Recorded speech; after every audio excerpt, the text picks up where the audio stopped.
You're listening to the Connected Parenting Minute with Will and CarrieAnn Sandfest. This podcast is a conversation about parenting, using connection first, trauma-informed principles.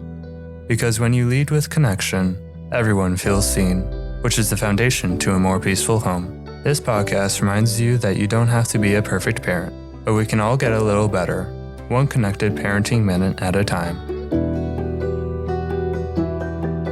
Hello, and welcome back to the podcast. My name is Will Standfest, and with me this evening is my lovely wife. I'm CarrieAnn. It's nice to be here. It is fabulous to be here, and I'm so glad to be talking to you tonight, baby. So I'm glad that you're joining us for this episode. We've got a great episode for you tonight. Tonight we're going to be talking about why adults matter within our child's lives. Mm-hmm. Because you notice I said adults, plural. Ooh, good point. And so it's an interesting topic to talk about because there's a lot of aspects to this. And I think it's really easy. It's our third point. I'm just going to tease it a little bit here. Okay. That a lot of us as parents want to be everything for our kids. Mm-hmm. And that's not really possible. No. And I will give you also a little hint. When you have more than an average amount of children, it does make it quite impossible to be all things to your children. Listen, 8 children is a totally normal amount of children. Will anybody in my audience back me up on this?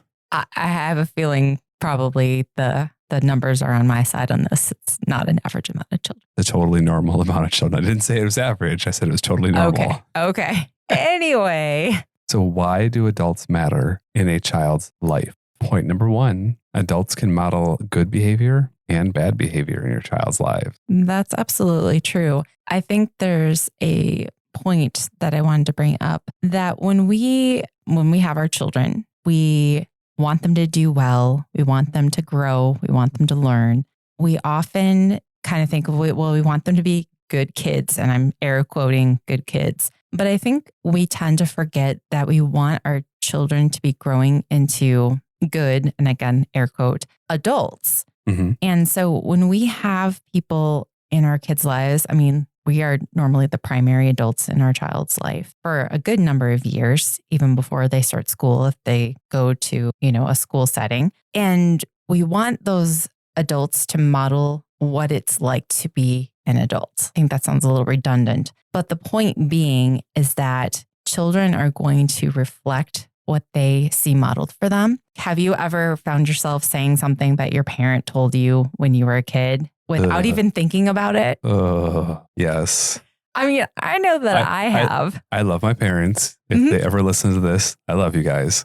But yes, it has happened more than once, especially when you're heated, especially when you're a little agitated, stuff's going on, when you're not really thinking through your parenting as much as you might want to, or you may wish you would be more intentional about it. Mm-hmm. It is super easy. Something my mom said or my dad said to just come out of my mouth when I'm frustrated with my kid. Oh, absolutely. And I think that is a common, I know I struggle with that too. Again, love my parents. Everybody does the best that they can. I think though that we tend to go back to those things that are ingrained in us when we're little. Mm-hmm. And so just being aware of that and understanding that piece as far as our parenting goes is important, because we want those things. Like, I know that I want those things. I want my kids to go back to, something might have slipped out of my mouth that I wasn't expecting, but I always remember my mom coming back to me and apologizing when she made a mistake. Yep. Yeah, that's a great one. And so I want that, as hard as it may be in the moment, or as hard as that situation, when it's laying on my heart and say, oh, that situation didn't go like I wanted it to. And I stop and I take that time to come back and say, hey, you know what? I said this and I was out of line. I was wrong. Will you please forgive me? So that effort of apologizing is something that your kids will go to as they grow up because they've seen it modeled so many times.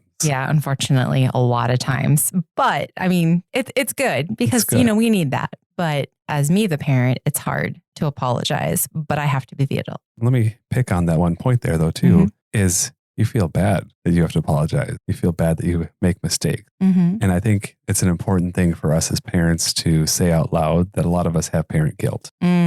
We feel this pressure to be the perfect parent. We feel this pressure to apologize perfectly. We feel this pressure not to lose it all the time. Mm-hmm. And we say this not to add to the pressure, that all of us already feel. You know, if you're listening to a parenting podcast, you care about being a good parent and you're trying. Right. And I'm going to say to you, as my listener, you are doing a good job. You're trying hard and I'm proud of you and you can do this. Go you. You can do this. And I mean this genuinely. I don't want this to be a podcast that you go to and you get out of it and you're like, oh, all these things I'm doing wrong, you know. And one of the things we like to go to, and this is one of the reasons why we named this the Connected Parenting Minute. And one of our go-to phrase is you don't have to be a perfect parent. Is there's research out there that says, this is like scientific research. And I should probably actually memorize who did the research and all the things so I can back this up a little bit better. But that if you are a securely attached, connected parent, 30% of the time, your children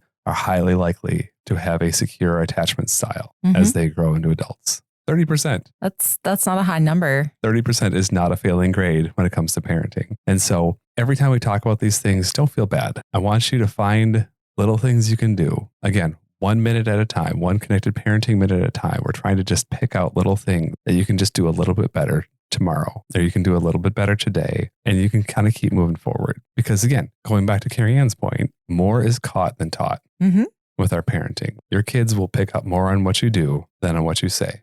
What you say matters, and they'll hear it. But what we do day to day, again, let's go back to Instagram parenting. You know, the image on the subway of the little kid reading the book sitting in the parent's lap. It's like, how do you get your kids to read? Well, your kids don't do what I tell them to do. They do what I do. And it's the dad reading while the kid's sitting in the lap reading, you know, and just, you know, and again, this is Instagram cliche stuff, but there's an element of truth in here that if I'm on my phone all the time and then I chew on my teenager for being on his phone all the time, he's just modeling what I've been showing him.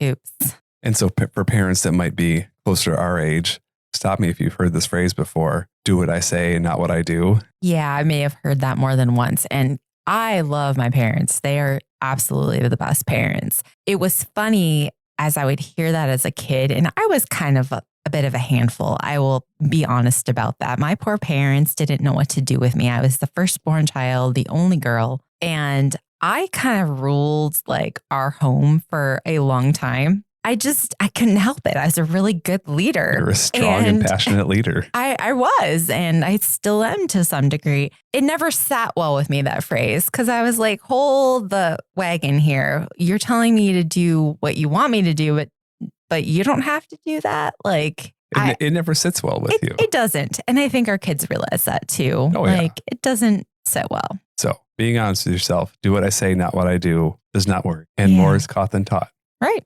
So point number 2 is be the adult you needed as a child. Yeah. I think we need to take the time to think back to when we were younger, before we had kids. And yes, the world was very, very different then. I mean, we're not that old, but the whole internet thing has exploded.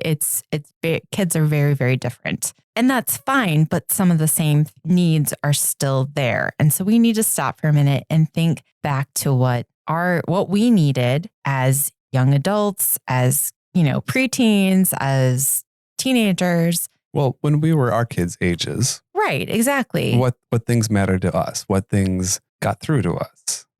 And I think one of those things is really relationships with people who cared about you. Yeah, I mean, yeah, for sure. We're wired for a relationship. We need that.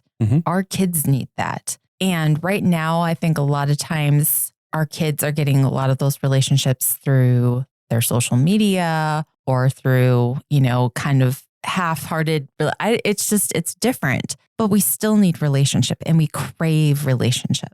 Yeah. And so when we're talking about the idea of why other adults matter in your child's life, I mean, you as an adult matter. But when we talk about adults mattering in a child's life, those adults that invest in our kids are showing them how to be healthy adults. Yeah. Yep. And so I think back to some of the most important relationships I had when I was probably in my mid-teens. Those relationships were adults that spoke into my life and that really cared, that genuinely cared about me. They didn't spend all of their time with me. They had their own lives, but they took the time to invest in me and ask me good questions. They would stop what they were doing and spend time with me. And it meant a lot. And I recognized that. And so to me, that really boosted my, I don't want to say self-confidence, but in a way it did. I was like, oh, I'm important. I matter to somebody. Yeah.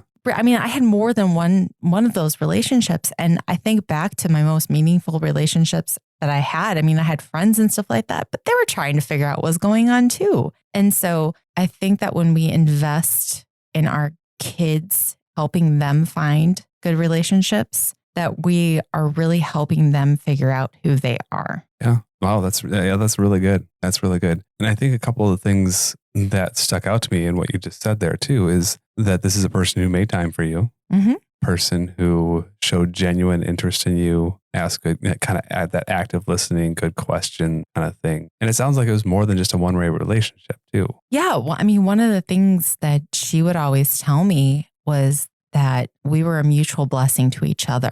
And this was a faith-based relationship because of how I met her. But she really did mentor me, but it wasn't like she's, oh, I'm just investing my time in you to help you grow. She actually, like, I had things to share from a different perspective, and she actually took those things and was like, hey, that was really helpful. And so, man, talk about making me feel like I was important. Well, and then how much did you value her opinion when she took the time to actually say something into your life because there was a deep established relationship there? Her input, her coaching, her perspective, or even her correction was probably received a lot better because of the relationship you had with her. Well, and I sought out her opinions about stuff. I mean, gosh, I remember I haven't talked to her in several years, but I remember reaching out to her at a certain time and just being like, hey, I really need your opinion on this. And she would give it to me. And like, that was a deciding factor in some of the things in my life. And it's just nice to have those people to be able to call and say, hey, I know we haven't talked in like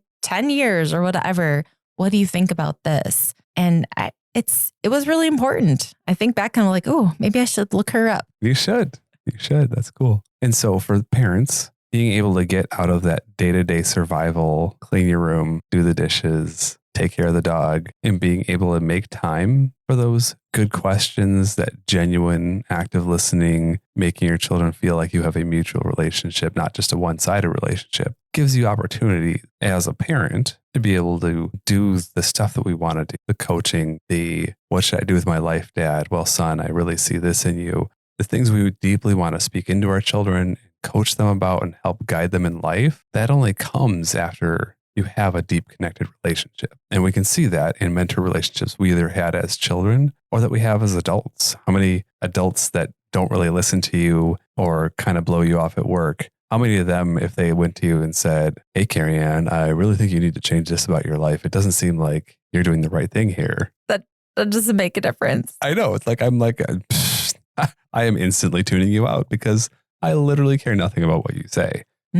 And if we want to have those opportunities to coach our children like that, we got to have that base relationship like our mentors had with us or like our mentors have now with, which comes into point number 3. We can't be all things at all times for our children. Our children need other adults in their lives to speak into them because as much as we want to be everything for our children, can't. No, and that's really true. We tend to think that we have to be the end all and be all for our kids. And especially as they're growing older and especially as they're starting to see the world, as a teen, as even a young adult, they have to continue to branch out. And we can't leave that always up to chance. I think we need to be able to look and find mentors or find people that can speak into our kids' lives that are going to show them that intentional attention. I guess that's how you'd put it, but like be intentional with our kids of being able to pour into them. So we have some mutual friends that we've known them forever. They're part of our wedding party, that type of thing. And they have kids and their kids are younger than ours, but they've taken a genuine interest in a lot of our children, especially our older ones. Yep. And they have, this wasn't even a formal thing. This was just kind of like one of these things. They're like, oh, hey, why don't you come over and we'll chat about this? Or you can hang out with us or, just whatever situation that, it happened that the stars aligned and we were able to be around each other. And they would take that time to invest in our kid because it was our kid. Not only is that meaningful as for our friendship of just like, hey, you care about my kids. I know that it's meant a lot to our kids too, because they feel seen and valued. And it's not just, oh, that's mom and dad's friend. It's someone who's been around their entire life who's saying, hey, what's going on? How can I help? Yeah, absolutely. And that's been a beautiful thing for our kids. And so what are some other places or ways that you think parents out there can help find healthy adults for their children to have relationships with? So for us, we're part of a faith community, and really a lot of our kids have had good youth group leaders, people in the church who have invested in our kids. And that's been really helpful. It also is just, it feels a little, I mean, we've known a lot of these families for a long time because it's been a longstanding relationship. But a lot of times the kids or the adults that are volunteering in children's youth programs are normally they have like a whole background check thing. And so you know that they're they're not bad people to be around kids. Yep. But then I think the other thing is that a lot of times it's a really thankless job. And so they're not doing this just for whatever. They're doing this because it matters to them. Yeah, they deeply care about kids, and they recognize the importance of those relationships. And so they're investing in them. Outside of that, I mean, family can be a good one. Maybe not crazy Uncle Carl. Right. But you know your family. Is there a grandparent? Is there an aunt or an uncle? Is there a distant cousin, so to speak, that would be willing to talk to your child or mentor them or encourage them? Or just, again, it really does start out with a relationship, with hanging out with them, take them out for lunch every other week or once a month for a little while, and a relationship will develop. Right. And, family, friends, people you've known in college, you just have to be creative and kind of think outside the box a little bit of who you want, your child's favorite teacher at church or at school. That's another good one. Being able to maybe you establish a little bit of relationship with them and be like, hey, I know that they really respect you. Would you be willing to pour into their life a little bit more? So those are just a few different ways to be able to help encourage healthy adult relationships with a child. And I think a lot of that comes down to having your eyes open. If you know that it's a need, it's something that you want for your child, keep your eyes open. Look for those adults around you that you respect, that are healthy adults that you would want your kids to be emulating. And so I think that covers our 3 main points. Let's do our quick recap of the 3 main takeaways from this episode. Number 1 is, remember that adults can model good behavior and bad behavior, but that we want our children to be emulating good adult relationships. Because more is caught than taught. Right, exactly. Number 2, be the adult you needed as a kid. Remember that our kids need some of the same things that we needed when we were younger. And just to be aware of that and looking from their perspective, not just your own. Absolutely. And then number 3, I think is really, you can't be all things to your children at all times. That good, healthy adult relationships matter in your children's life. Seeking out additional healthy adults for your child's life, to be a mentor, to be a friend, to speak into their lives is really helpful and really important. Any last thoughts, honey? Actually, I did have one last thought. We had talked about our point number 3 was recognizing we can't be all things. A therapist can be a good option. And just establishing that this isn't you did something wrong or anything like that, but it can be a healthy form of being able to talk with somebody besides yourself. There doesn't have to be some big major problem going on, but just having that mindset that could also be another option to kind of give your child someone else to process things with. That's really good. I really like that. That's a great suggestion. And there's some other benefits too there where you can help fight some of the stigma of, well, I've got to be a crazy person to see a therapist, which is not true. Nope. It would be a good opportunity for your child to talk to a licensed therapist because that's their job. They're good at this stuff, helping people process. All right. Thank you so much for listening. We appreciate each one of our listeners. Please reach out with any questions or comments that you have. If you could leave us a rating or a review on one of the platforms you're listening on, whether that's Apple Podcasts, Spotify, or any other one, we'd really appreciate it. Thank you for your time. I pray that this has been a blessing to you, that you've learned something. And as we go, we want to remind you, You don't have to be a perfect parent, but we can all get a little bit better, one connected parenting minute at a time. Thank you so much for listening to my mom and dad's podcast. It means a lot to me. Make sure to like and subscribe on the way out. For more parenting tips or to connect with us, check out the Connected Parenting Minute on YouTube, Instagram, and Facebook. Or you can send us an email using connectedparentingminute@gmail.com.